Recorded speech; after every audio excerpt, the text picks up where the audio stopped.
Hey everybody, welcome back to Star Wars Insight. Today we're going to be explaining how Count Dooku first met Darth Plagueis. This is from the Legends novel Darth Plagueis by James Luceno. Let's begin.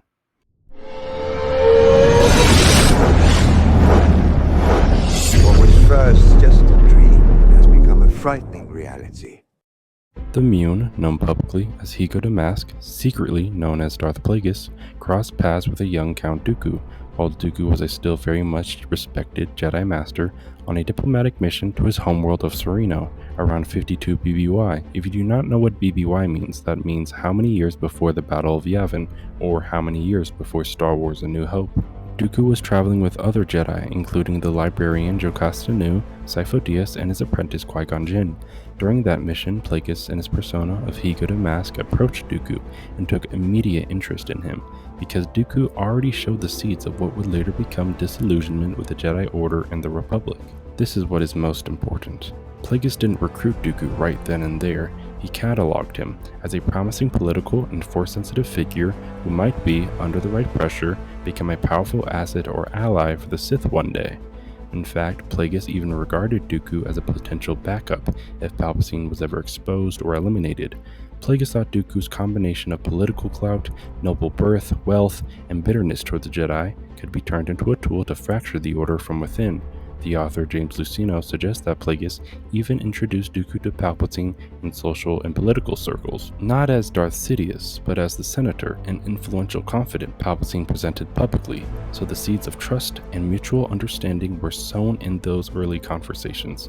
Palpatine did not immediately reveal his Sith identity to Dooku during that period. Instead, he cultivated his relationship, listened to Dooku's criticisms of the Republic and the Jedi, and quietly fed him ideas that would later make the dark side promises look attractive to him, similar to what he did with Anakin in Revenge of the Sith.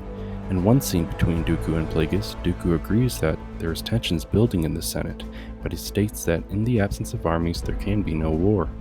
But Plagueis responds with, "Are the Jedi not an army, or at least capable of becoming one should the need arise?" This plants seeds of doubt in Dooku's head, and Plagueis does not necessarily say there is corruption within the Council, but what all they speak of makes Dooku become even more dissatisfied with the decisions the Jedi Council and the Senate are making. This setup explains a lot why Dooku, after Qui-Gon's death, grew more in disagreement with the Jedi Council and found Palpatine as a unexpectedly sympathetic ear, and how Palpatine could later step forward as the architect of Dooku's fall as the Sith Lord, and why from Plagueis' perspective, Dooku represented both a contingency plan and a possible agent to fracture the Jedi elite. In short, Dooku and Plagueis' meeting in the Plagueis novel is historically quiet but narratively huge. A polite encounter on Sereno becomes the opening move in the Sith Grand Plan, where patience and political skill accomplish something so integral that it affects the outcome of the future galaxy. Thanks everybody for watching. I hope you enjoyed the video. Make sure to be subscribed for more Star Wars lore coming in the future. Make sure to follow me on Instagram at Star Wars Insight. And remember, my fellow sentient lifeforms, until the next time we meet, may the Force be with you, always.